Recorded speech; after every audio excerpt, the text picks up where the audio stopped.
Hello guys, আমি Mahima. Welcome to my channel. আজকে আবার চলে এসেছি একটা নতুন ভিডিও নিয়ে। আজ তোমাদেরকে নিয়ে যাব আমার ছোট্ট একটা বাগান।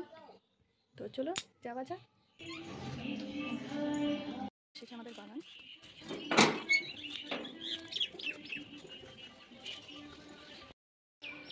এসে গেছে আমাদের বাগান। আর আমাদের বাগান অনেক ছোট, কিন্তু ছোট হলে কি হলো, অনেক ধরনের ফুল হয়েছে। তো চলো তোমাদের দেখাবো।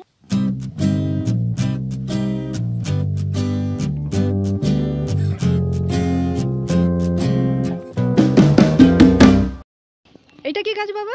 এটা হচ্ছে নাগপুলি, একে বলা হয়। নাগমণির থেকে নাগপুলি হয়েছে। দেখো এই পাতাগুলো একদম নাগ সাপের মতো। আর এই ফুলগুলো নাগপুলি ফুল। এটা মনসা পূজাতে স্পেশালি লাগে নাগপুলি গাছ। এতে একটা অ্যাডভান্টেজ আছে, এই নাগপুলি গাছে যদি লাগাই আমরা এবং ফুল হয়, এর পাশে বিষাক্ত যে সাপ ও আসবে না, এটাই ধনন্তরী। এবং এই নাগপুলি দিয়ে আমাদের মনসা পুজো হয়। নিয়ে যাচ্ছে ভিতর দিকে টমেটো দেখাতে।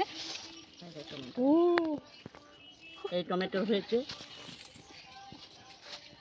দেখছো টমেটোর গুচ্ছা। এটা হাইব্রিডের টমেটো, অনেক বড় গাছ হয়েছে। এইখানে ঢোকা হয়েছে, এইখানে থেকে ওইদিকে গাছটা চলে গেছে, অনেক বড় গাছ হয়েছে। আর এই যে এইদিকে টমেটো হয়েছে, এদিকে টমেটো হয়েছে, এগুলো এখন পেকে গেছে। কালকে এগুলো তুলবো। এটা নষ্ট করে দিয়েছে ইঁদুরে।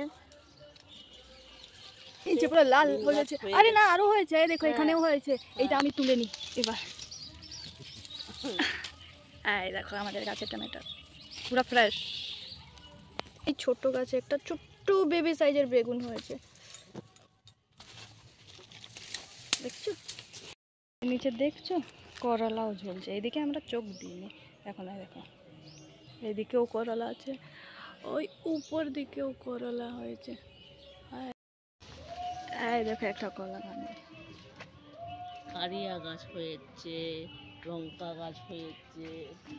এইদিকে আরেকটা কলা গাছ ছিল, কিন্তু এইটা 10 দিন আগে আমরা কেটে দিয়েছি। ওগুলো হচ্ছে আম। আমের বকুলগুলো অনেক ঝড় হলো, তো ইয়াস ঝড় হলো, ওতে ঝরে গেছে, কিন্তু তবু অনেক আম হয়েছে, দেখতে পাচ্ছ। এবার মায়ের ফুল তোলা হয়ে গেছে। হলো না স্যার? হ্যাঁ, আমার ফুল তোলা হয়ে গেছে, এবার বাড়ি যাবো। হ্যাঁ বলুন। এই যে আমাদের ছোট্ট বাগান। তো আমাদের বাগানের ট্যুর তোমাদেরকে কেমনি লাগলো অবশ্যই জানাবে। এবার রইলাম, বাই। হ্যাঁ।